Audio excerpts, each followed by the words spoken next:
Coming to you live from San Antonio, Texas. This is a Drinking Buddies podcast. I'm Quentin. And I'm Alex. And welcome to our show. On this podcast, you're going to hear about all things sports. Specifically, we're going to talk about basketball. We're going to talk about football. We'll talk about baseball and the philosophy of the game. Welcome to another edition of Drinking Buddies podcast. My name is Quentin. And I'm Alex. And welcome to our show. Episode 6. Summer League Sizzle.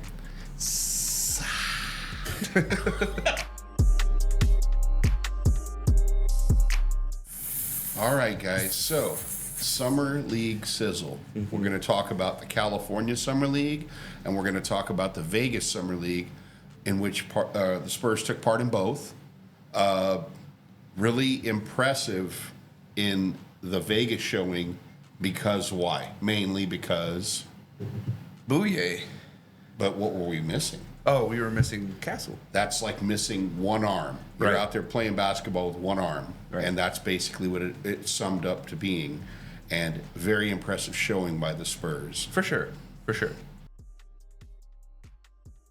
So we're going to talk about some of the pains and gains of the Summer League in both California and Las Vegas. Pains and gains, baby. Let's talk about it. Let's talk about those pains and gains, Quentin. Okay. So you start off. Tell us what you found that was the biggest gains that were... let's talk about the Spurs. We're going to talk about everybody, but we're really going to talk about the Spurs because that's our team. Right. Tell me what's up with you as far as how you felt about the gains that we got. So I feel like we had a lot of young talent show what they could do.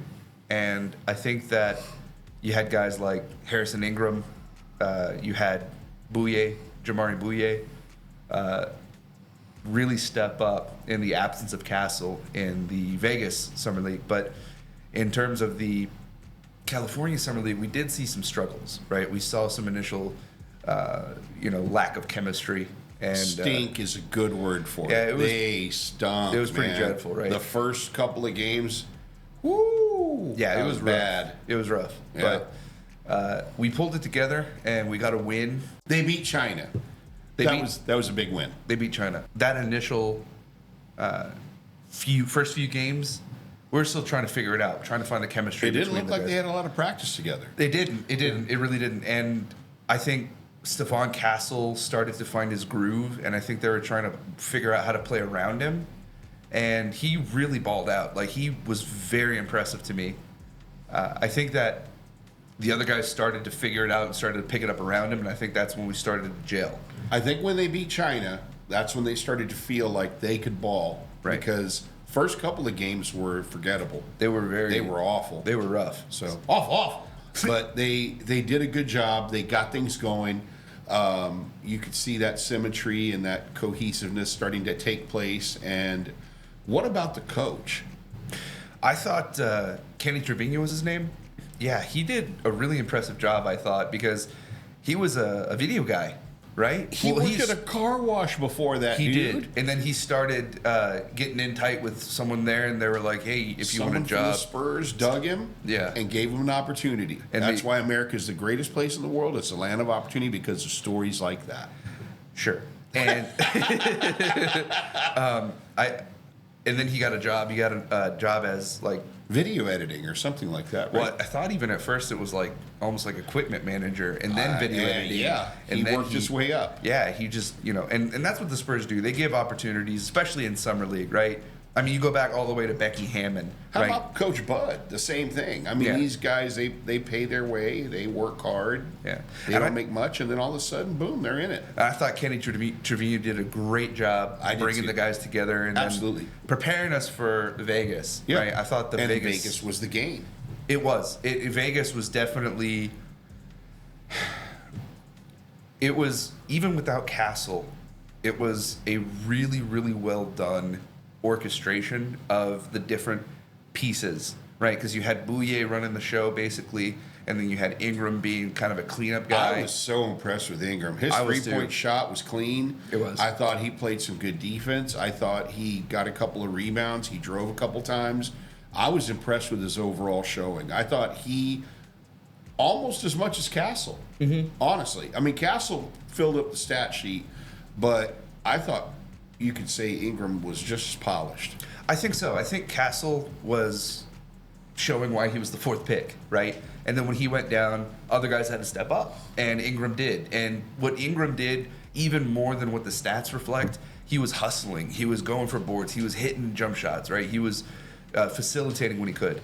And then you had, Bouye, who I thought going into the summer league, I wasn't really paying attention to him, right? I knew we had him on a two-way contract last season, and he was playing a little bit towards the end of the season last year, but I wasn't really overwhelming or nothing wowing. Yeah, I just thought, he's another two-way guy that's probably going to make the roster, but nothing of him. He really impressed me. Yeah, he made some good plays. He had some really... He was shooting lights out. Yeah, but some quality... He got a couple of quality steals. I mean, I thought he did a great job of keeping the team together. Yeah. I was impressed with what they did overall. I mean, I was disappointed that they lost that game. Was it to Philly? It Philly? Yes. That sucked. I mean, because they had a chance to win it. Yeah. But I was proud of them. I mean, they put in a good effort overall. I mean, to come out of there and only lose one game, right? It's not bad. It's not bad, man. I mean, when you compare it to if other teams were losing players, a couple of teams lost their players. I think Detroit wound up losing one of their guys, wasn't it? To injury or what? Yeah. I think it was Deron Holmes, wasn't it? Denver. Denver, that's right. Yeah, that was tragic because I really felt like Deron Holmes was one of the biggest steals of the draft. Yeah. But aside from that, we'll get there to some of the big winners and losers of the free agency and I'm sorry, of the draft. Yeah. And then the summer league. Yeah. But circling back to some of the play, what did you think of CD Sissoko? I was not happy. I thought he took a step back. I was really disappointed, especially in that last couple of games. Yeah. I thought he was not clean at all. You're supposed to be able to hang your hat on defense with him. He looked lost out there. I was really disappointed because you and I both talked about that. CD is he was impressive at times last year. Yeah. I did not like the way he showed up this time. Now he was coming off a knee surgery, and that did limit some of his mobility, some of his athletic prowess. Do you think that had anything to do with how he performed? Because I agree. I think he underperformed. Maybe, but I don't want to give him a pass for that. I think he had some plays where he looked lost out there. He had a couple of times where he should have played defense a little bit better. He left his man and he got burned, and it cost him, especially in the Philly game. It cost him big time. So I was disappointed. I mean, if you had to tell me, look, they go to camp and you have to take Ingram or you have to take CD, and that's the guy that's going to go with you going forward, I'm sorry, CD. Adios, muchacho.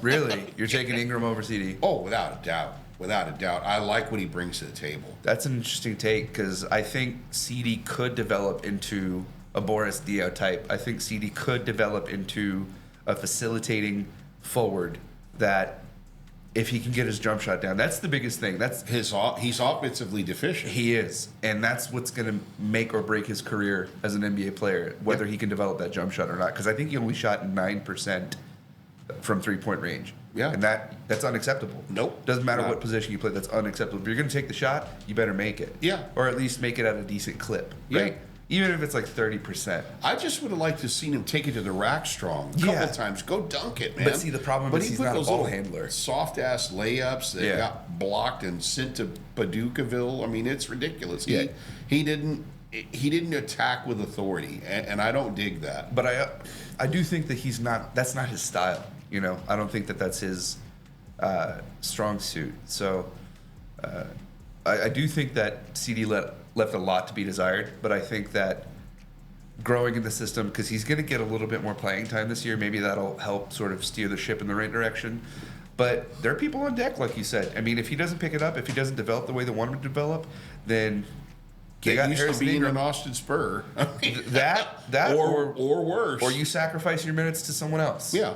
That's going to step up. Absolutely. Right? Now, speaking of stepping up, Riley Minix. I like him. I really like Riley Minix. Yeah, buddy. Game.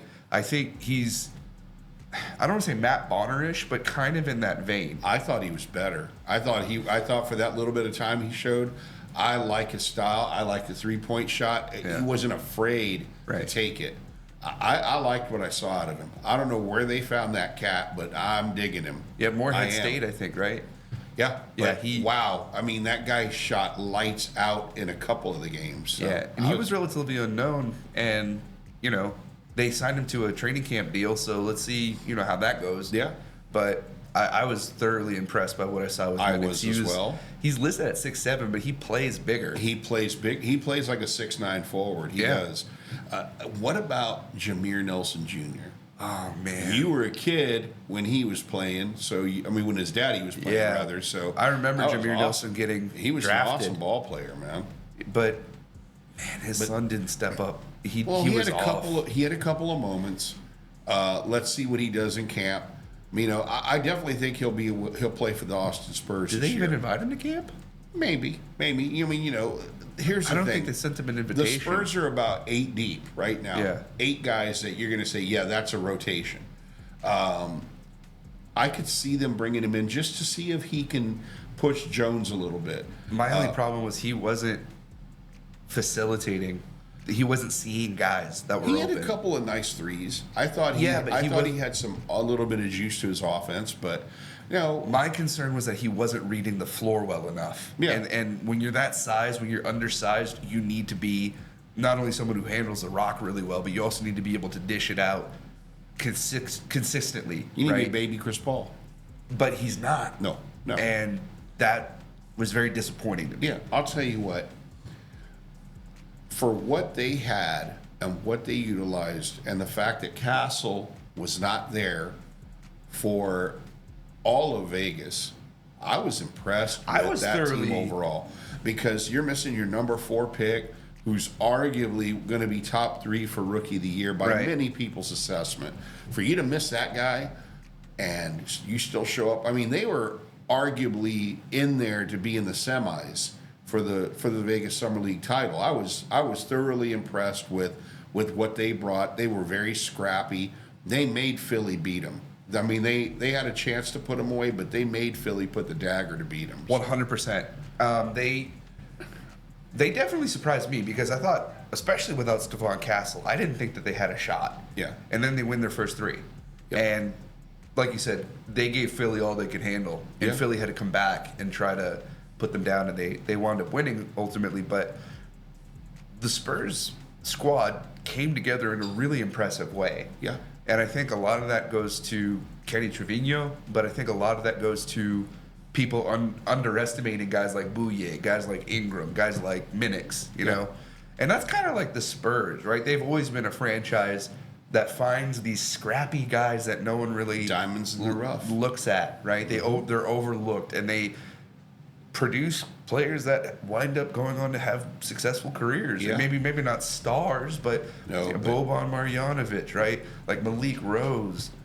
They had players that were great contributors for us that ultimately turned into decent or solid rotational pieces around the league for years. Yeah. I thought there were a lot of good points you brought up. I thought that we both were pretty much on the same page as far as how Summer League went, both Summer Leagues. Right. So now with that being said, I think it's time to go switch pages and go to the next segment. What do you say, buddy? Sounds good. All right, we're going to go to segment 2, which is Studs and Duds. Studs and Duds. So who do you think was the biggest stud in the Summer League? Well, if you go by sheer size, it's Zach Edey, but we're not going by sheer size, folks, are we? We're going by who did the most for what and who wowed the ass. And the guy that did that was Reed motherfucking Shepherd. That kid can ball. He was tight. And I do recall you giving me a lot of crap throughout the year. Guys, I'm good at owning stuff, okay? I fucked up big time on this one. Quentin wanted us to get Shepherd. I said, shit, can't do that. We got to go with Castle. Shepherd went 3rd for a reason, guys. Yeah. He should have been 1st. That cat can ball. That Wildcat can ball. That's right. Ooh. Yeah, he averaged 20 points a game. He put on a show. He put on a His show. threes were tight. His passing skills were all over the place. He stole the ball. He was just like the Energizer Bunny out there, man. Yeah, he looks like a guy that can be a really good contributor on the team. Houston needs to open up the minutes piggy bank for him because sure. he's worth it. For sure. Now, I'm not closing the book on Castle being better than him, though. But if you want to look at who's the more polished right now point guard, you got to say it's Reed Shepherd. There's no doubt about it. He has all the tangibles. Well, I think they do different things. I think in terms of like point guard polish, I think you're right. I think Shepherd has a little bit more of that floor general-esque type, even though he's an off-ball player, like he shoots lights out. Castle is more of just defensive hound, and then he converts defense to offense, and that fits more of our style. Like you mentioned before, I do think Castle's going to wind up a top 3 candidate for the Rookie of the Year, and hopefully he wins it outright. But I can see Shepherd winning Rookie of the Year if he gets minutes. That's a big thing because, like you said, Houston's pretty deep right now. And Houston, the last couple of drafts have done great. Yeah, and I think we could both agree that Sarr and Risa Shea, those guys aren't going to win Rookie of the Year. I'm sorry, I just don't think either one of them. Definitely Sarr.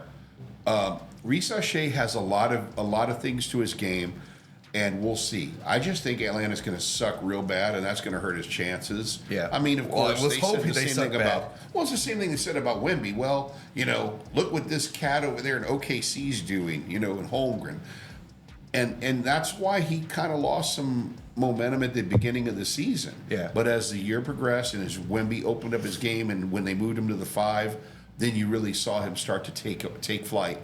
But I'm telling you, man, I think Reed Shepherd could win Rookie of the Year. I think if it's not him, I think it's going to be Edey, and I think if it's not him, it's going to be Castle. I don't think the first 2 cats are going to be good enough, and their teams are not going to put them in a position to be as successful to get that award. Say cat one more time. Right on, cat.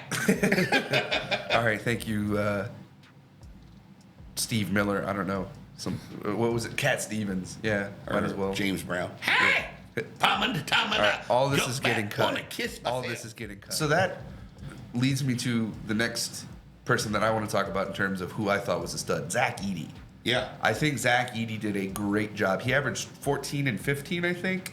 14 points, 15 rebounds. He was a monster. He really was. And he went into camp in good shape. Yeah. They said his motor was there. He was aggressive. Who's going to challenge him for that position with the Grizzlies? Nobody. Yeah. Nobody's He's going to get a lot of minutes, and he's going to contribute because look, Memphis functions really well when Jaren Jackson is a power forward. Which is where he needs to be. He needs to play the power forward to maximize his gifts.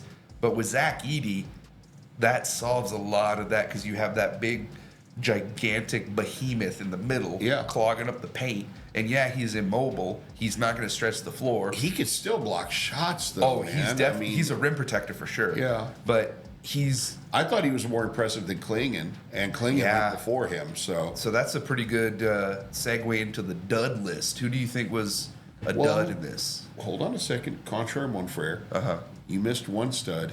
Did I? How about Mr. Connect? Oh, I missed a couple of studs, actually. Yeah, but that's one that we should talk about. To me, he was the steal of the draft. Where he fell, he was a bargain. Bub Carrington? Him too. That's the other guy.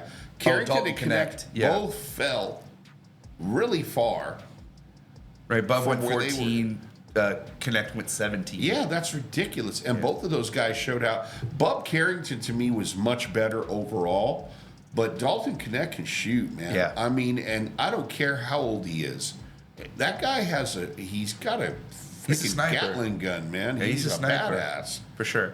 And like you said, Bub Carrington, he's a guy that I think could actually become even better than Alex Sarr. Oh. Now, I was high doubt. on Sarr because I feel like, I don't know, for some reason his game reminds me a lot of Kevin Garnett. But he's going to be a project, though. He is going to be a project. I mean, Bub Carrington is too. Washington's but Bub in a good Carrington position. looks polished. I mean, if you would have told me which guy was second and which guy was, 14, I would have thought it was the other way around by the way they showed out in Summer League. Right, man.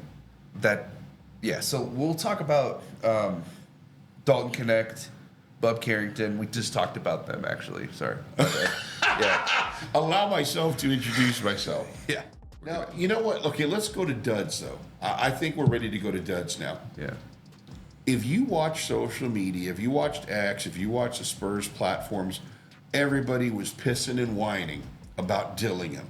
Oh, we missed the boat on Dillingham. Man, get the fuck out of here. I mean, he did what he did in one game. He had one game against a bunch of Orlando scrubs. And, oh my God, well, shit, some people could go out there and go do that against a third team. He didn't go, and he impressed in one game. Mm-hmm. When they had starters and they had bigger guys on Dillingham, he couldn't do shit. And so that's the biggest concern. And that's going to continue to be a concern throughout his career because he is really undersized. Wafer thin. He is a microwave. Like, if he heats up, he's going to heat up. But he's not like Vinnie Johnson, the original microwave. Right. That guy was little, but he was stout. This guy's like a toothpick. This is him in a headlock. Seriously. It just, come on, man. That was not, he had one good game. Yeah. And everybody's like pissing themselves saying, we missed out. We didn't miss out on anything, man. I don't think so. I think the Spurs nailed it. I think they nailed this offseason. And the moves they made, especially in the draft, I think that's going to help them big time. But yeah, I agree. Rob Dillingham was a pretty big dud. Alex Sarr was, to me, by far the biggest dud. He was a turd sandwich. He was god awful. Yeah. He was truly horrendous. With no sides, with no veggies, just pure turd sandwich, just bread and turd. That's it. Right. He was awful. Right. He did not show. He went 0-15 in one game. That sucks, man. Yeah. That and I know we're saying, well, why are you going to go sample size him on one game and you're not going to do that with Dillingham on the other one? Because he didn't show anything great in the other games. He played okay. He didn't play the way you're supposed to play when you're the number 2 pick in the draft. Right. I'm sorry, he didn't. Right. And he might make me look stupid for thinking that he's going to be like a very, very, very poor man's Kevin Garnett. That's me with Gobert. You were talking about Gobert when before he came into the league, and I was like, get the fuck out of here. But you were right. Yeah. I mean, there's been some guys you've been right about. I usually am. I mean, I hit it about like, I don't know, a 3 to 5 clip or something like that. I think you hit it about 60 to 75%, and that's not too bad. I think so. Yeah. I think so. And so let's see who else kind of. We have to talk about this one because we even had an episode dedicated to this dud. Bronny James. Bronny stinking it up to the max, James. Oh my God. But see, to be fair though, we could see it coming. Yeah. You could see it coming. Like you knew he wasn't going to blow you out of the water. We were hoping he would, guys. We were saying all this shit he took about being, about the nepotism with LeBron having him chosen, that was a big issue, and people were so pissed about it. And so we were rooting for him. And all we were basically saying was he deserves that opportunity. Right. Well, did he do the most with that opportunity? No. Not scoring-wise. He had some moments with assists. He had some moments with his boards, with a couple steals. But he's undersized. That's the first problem. The second problem, he doesn't shoot with any confidence. He shot threes that were air balls that like me or Quentin would shoot if we were on an NBA floor. Truly, that's, okay, you're a good three-point shooter, right? No, he is. This guy can shoot. But it's different doing it on a court outside. But then when you go into an NBA arena with 12, 13, 14, 15,000 people and you're trying to hit and those sight lines are a little bit off, it's hard, man.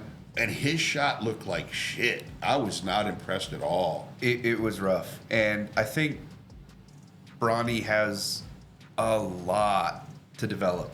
And I mean, we both said, even in that episode, we both anticipated that he wasn't going to come out swinging for the fences. He'll be G League, and he'll probably be a two-way big time. I mean, and I thought it was so pious of him to say, well, they can do what they want with me. Well, duh, you didn't play worth a shit, so yeah, you better hope they'll at least put you on a two-way, because if they don't put you on a two-way, they just send you to El Segundo, where their minor league team is. You better go over there and show something, because you got 4 years for $8 million. They've gotten rid of coaches that were owed $12 million on their contract before, so you better bring it, Bronny. You better bring it. And it's going to take a few. He's 2 years away from being 2 years away from being 2 years away. Like he's. I couldn't have said that. Because he's gonna need a lot of work. He's gonna take a lot of work just to get him to the level where he can be getting any sort of minutes on the floor. Because He's like that uncle that tells you mañana, I'll get it done tomorrow. I'll get it done tomorrow, and it never comes. Are you talking about certain relatives or anything? I am not. My name's Paul, and that shit's between you all. Yeah. No, I'm just trying to think if that was a subtle jab towards me. It wasn't a subtle jab. I'm just saying in general, we all have that one relative that says they're going to do something and they don't do it. Yeah. And Bronny didn't do it, man. I'm sorry. If you look at his body of work for the Summer League, he stunk it up. He really did. So, but at least he gets a little bit of a pass because he's not he's not the second pick in the draft. right. So Quentin, let's get back into who else we thought was pretty good, because we gave our studs and our duds, but there were some guys that were like in the middle that we both think have better upside than some of the guys that were studs, and even the ones that were duds. These guys were middling. Furphy, the guy that we drafted in the second round, right? I thought him. I thought he was a sniper. I thought he was showing why he was an NBA prospect, because he can shoot lights out. And he showed off a little bit more athleticism than we thought he had. And he's NBA ready now to contribute. I think he is. With a team that's contending like the Pacers. I agree. I think he is limited defensively. And I think that, the plus side is he's, 6'8", I think? 6'8", and he's got a rifle. Yeah. He does. So he'll be a good contributor, I think, on a really up and coming team like the Pacers. Yep. I do think though that there's another name that we haven't mentioned, and we should go for it, because his team won the Summer League. Who's that? Khalil Ware. Oh yeah. And Miami's team wound up winning the Summer League championship, and Ware was a huge factor in that. Yeah. He didn't win MVP, but ultimately he showed why he's another one of Miami's steals in the draft. They do. Miami has a great front office. Oh, for sure. They're definitely on par with the Spurs. For sure. They've done so much. They go out, they get the right guys. They get guys that fit their culture like the Spurs do. They don't throw darts at a board. They're very methodical in what they do. Right. A lot of people had Ware as sort of in between as a prospect, because there were rumors that he was a locker room problem and people didn't want to deal with it. But when you look at his skill set, he's a stretch five. That is a very valuable type of player in this league, in this day and age. Yeah. And I think that he could develop into a really, really good piece next to Bam Adebayo. Yeah. So, well, look at last year. Cam Whitmore wins MVP in the Summer League. Yeah. That guy, there's no way in hell Houston should have gotten him at 20. Oh, no way. People were saying they could have gotten him at 4 when they drafted him in Thompson. And I would have been fine with that, because Whitmore to me was a top 10 talent. And he goes 20. Yeah. So, like I said before, Houston. The Rockets are doing good work. Miami and Houston, man. Yeah. They've been drafting really well lately. And, especially Houston, man. I can't believe they got. I know. And that pisses me off because we hate Houston. Yeah, I hate we hate the Rockets. Yeah. Sorry. Yeah. And our producer likes the Rockets. I don't care. Damn. I don't care. We ain't digging him. But guess what? I'm going to tell you what. Preseason, when the Rockets come, we need to be at that game. For sure. And if not, we need to be at the first game here. That they play. But I think if we can be at the preseason one, you're going to see Castle and Shepard go at it. That's going to be nice. Must see. That's going to be must see TV. See? Right here, man. Right here. We're right there. That's right. There we go. What do you think about McCain now? Jared McCain? That dude is, again, polished. Yeah. If you guys don't know where we're going with that, dude wears nail polish. Yeah. He changed his name. It's funny. Look, some people can pull that off. They're very metro. I ain't one of them. Nobody wants to see a fat guy with polish, man. No, that's not a good look for anybody. But he's young and cool, so he can do that, right? Yeah. I'll be part of his entourage. I'll be a bodyguard. It's all good. We'll just look how ridiculous I would have. with my psoriasis hanging. Yeah, I'm gonna scuff your face. Okay, But, so yeah, McCain, he impressed you. He did impress. He was lights out. Man, Philly, they got a good one in McCain. They did. Because they already had a lot. Some people were saying that he's Poor man Maxey. well. Actually, yeah, that's a pretty good comparison. Yeah. But like, and they already got the rich man Maxey. that's right. That's right. In more ways than one. Yeah, exactly. Yeah, that dude got paid. He did, But, and he shoots lights out, and he's a leader. yeah, McCain to me though could be a really valuable piece to their playoff aspirations because he's already showing that he could be a really good scorer, a really good shooter in this league, and I think that's what Philly needs. So McCain was also another player that was. I mean, he didn't ball out statistically, but he was a contributor in a bunch of different ways. He was, and I think that he's only going to get better. I don't think that he's going to regress at all. I agree. So. All right, man. Well, that was good talk, my man. Good Very talk. good. Right on.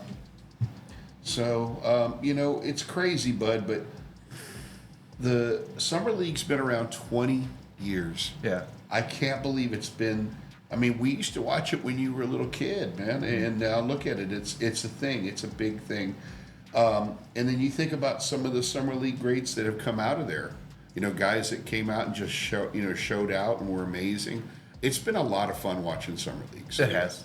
Yeah. It's been great. And yeah, like you said, 20 years, 25 years, right?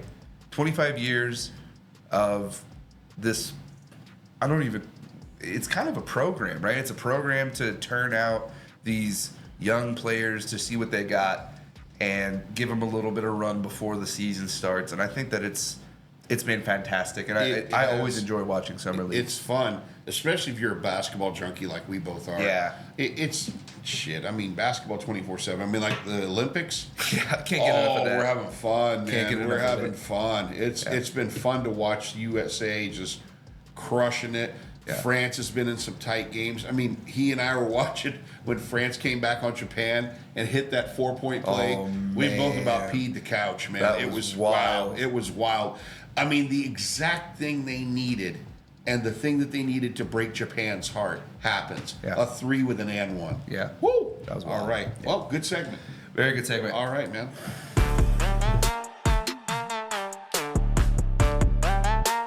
So, would you like to kick us off, sir? Sure. All right, go So for it. my question for you is, of the players that we saw in Summer League, who do you think is going to have the easiest time transitioning to the NBA? That's a good one. I think Zach Edey is going to, because he's a big. He needs to play as the big. He's not going to have to worry about looking over his shoulder. Reed Shepard's got competition. Otherwise, I would say Reed Shepard. He's going to be the bench spark plug. Mm-hmm. Zach Edey's got it the easiest. Truly, he does. Because even Castle with the Spurs, you can't say he's got it easy because he's got guys there that'll play his position. Vassell is the shit. He's not going anywhere. Right. If you even wanted to pivot to the 3, Harrison Barnes is there. He's not going anywhere. Right. I think Zach Edey's got it. And God, he was impressive. And we've talked about this on a previous podcast before, that I was of the mindset I really would have loved to have seen the Twin Towers again Right. with either Edey or Klingon. But see, one thing that we've seen in the Olympics is that Wemby doesn't really play that well with another center, like another big. Yeah. He functions better as the focal point in the middle. Yeah, So- I could see that. Yeah. But that's fair. I mean, I like Edey a lot. I think Edey was great in Summer League, and Yeah. I think that because he's older too, he's going to have a good time transitioning into that role pretty quickly. I also think Bub Carrington is a dark horse too. I think he's also a dark horse to win Rookie of the Year. Interesting. Why do you say that? He's dangerous. Yeah. He looks so comfortable out there. Some of those guys, I mean, their boho puckers up to the size of a pinhole, and he puckers up the size of a pin. I know, get rid of that. That's okay. Those guys, they go up there, they're gripping and they tighten up. And Don't say gripping and tightening up. What are you talking about? What are you? okay, some of these guys go out there and they tense up in the moment, right? Because it's not like it's college or high school or, whatever those summer competitions are. This is for real. This is for my paycheck. This is so I can put food on the table. And a lot of those guys, they cringe and they make mistakes and they don't go out there. Bob Carrington went out there like, shit, I'm just going to go out there and do what I do. Yeah. And it was impressive to watch. Yeah. He was an absolute steal in draft. So I could even see him being like, bam, I'm ready to go. 0 to 60 right now. Okay. So, yeah, that's another guy. What's your question? Well, it's funny you should ask. What moment or what player impressed you the most in the Summer League? Honestly, that clutch 3 that Jamari Bouye shot to win the game for the Spurs, I think that was the moment where I was like, oh man, this cat can ball. And I'm using your term, cat, now. I hate myself for it. Oh. Yeah, but I regret doing this podcast with you. I immediately regret this decision. Yeah. I think you're onto something. I mean, look, we talk about all the teams, but he and I just have a special place. The Spurs are our team. Right. I'm not going to apologize for it. I'm with you. I thought that Bouye hit some really badass shots. That 3 was clutch. He made some steals. You're not letting me answer the question. Oh, okay. I'm sorry. Let's start over. Go. All right, go. All right. Okay, so my question is for you, what moment or what player impressed you the most in Summer League? I think Jabari. All right, let's do it again. Ready? Yeah. Break. Yeah, that's why I talk, Quinn. No, Jabari. You talk because you like hearing yourself talk. I know, I do. Okay, Quinn. Yeah. All right, so here's my question. What moment or who impressed you the most in Summer League?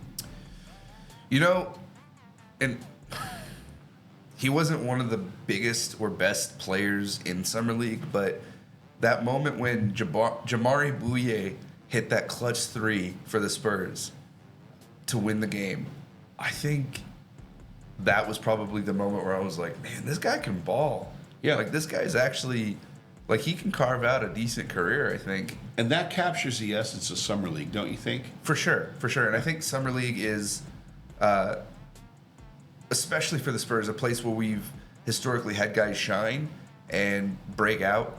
And I think that Bouye is just another example of the Spurs doing their homework. Yeah. And for me, I know that sounds kind of Homerish to say that We don't Bouye care. was. This is Yeah. Look. We talk about all the teams. Yeah. But we have a special place in our heart for the Spurs. That's just the way it is. That's true.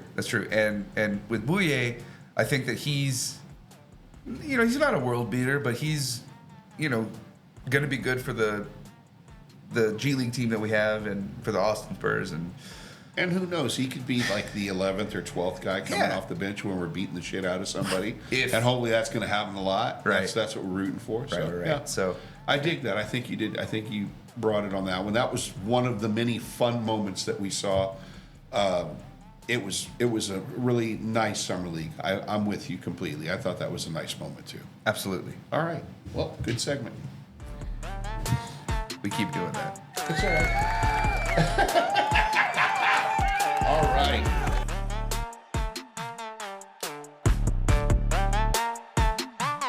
So now we're gonna do sipping trivia. Yes, sir. My And- favorite time. My favorite time too. Especially when I get the answers wrong, which is often. Yeah, lately we've both been sucking real bad. ass, man. But I think it's just because we've been asking each other really tough questions. Yeah, we're kind of dickheads to each other. Yeah, And that's it's fair. nice to make some answers that aren't too difficult. But That's true. We like stumping. No, one I another. like to make you feel stupid. So Well, that doesn't take much. So today we're gonna be drinking some Broken Thorn bourbon whiskey. Yeah, buddy. Yeah, buddy. Yeah. Now, if you guys notice, I've got some smart ass kids in my family, and this cup says "Old Lives Matter." All right. So, and that's true. And I'm gonna just let you guys in on a little something. My mom, who's 82 years old, she just passed away recently, and just wanted to say that this segment's for you, Mom. I love you, miss you. All right. So, Cheers to that. cheers, buddy. Cheers, Grandma. All right, so how about I get first question. Throw it your way. Kick it off. All right. In Vegas, there are 2 arenas that they play the games at. Oh, Christ. What are the names of the arenas? They're both pavilions. I'll give you a clue. Cox Pavilion? What is it? The Cox Pavilion? Yeah. And the other one. Actually, it's not a pavilion. The second one's a center. I don't know. Wow, wow. The Thomas and Mack Center. Oh! So take a half sip. No, I'll take a sip. All right, that's All what right. you get. My question to you is, who scored the most points in Summer League history? Kevin Durant. Incorrect. Drunk lives matter too. Anthony Morrow. Wow. Anthony really? Morrow scored 47 points in a Summer League game once. Oh, you meant for one game. I thought you meant overall. Oh, no. It's all right. It doesn't matter. I like drinking. That's All right, so here's the second one. Has a Spur ever won Summer League MVP? Yes, Jonathan Simmons in 2015. You're wrong, sir. No. Yeah, you are. No, I'm not. Yes, you are wrong. No, I am not. You're right about the year. It was Babyhead. No, it wasn't. It was It was Jonathan Kyle Simmons. Anderson. It was Jonathan Simmons. That was one of the questions I was going to ask you. It was Jonathan Simmons. Well, I looked it up. I Googled it, and it said Kyle Anderson. No, Well, it was okay, Jonathan look, Simmons. we'll just put a bow on it and say it was a Spur, and it happened in 2015. Yeah, All right. Both of you. Both of us drink. Here. I was right, but Yeah, Ron Burgundy, stay classy. Okay, now it's your turn, sir. okay. My question was literally, who was the Summer League MVP in 2015? Jonathan Simmons. That's right. No, All right, so that means you got to drink. no. Yeah. I have 4 questions Oh, ready. God Yeah. bless it. Okay, go ahead. In terms of averages, who has the highest average points per game in Summer League history? Team? Person, player. What player averaged the most points per game in Summer League history? It's not a Spur. Nope. Kevin Durant? No, it's not Kevin Durant. It's Marcus Banks. God! Marcus Banks, you could kiss my ass. He averaged 42 points, Oh, my God. but he only played 1 game. That's why. Whoa, that's some bullshit right there. All right, guys, here we go. I'm going to get you with this one. Bring it. Has there ever been a co-MVP in the Summer League? Yes. What year and who were Well, they? you can't ask 3 questions in there.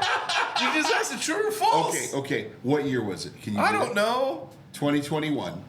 It was Davion Mitchell and Cam Thomas. But yeah, I'll drink. I'll drink to I'll that. drink too. I'll drink to All that. right. I just want to drink. I don't drink alone. Go ahead, buddy. Well, nobody else. I like this. All right, go next. This is the last question, folks.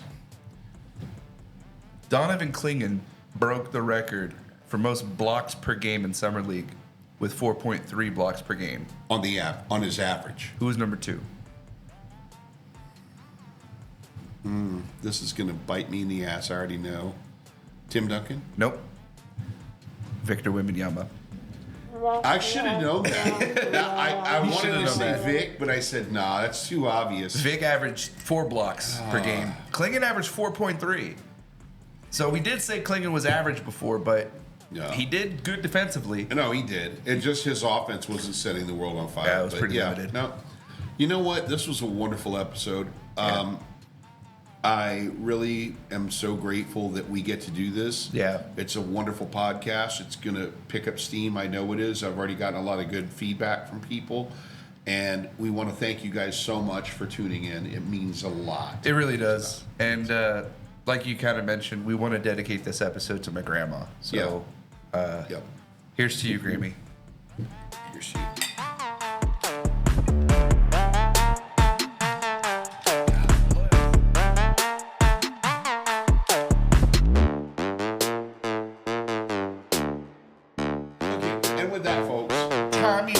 wingy.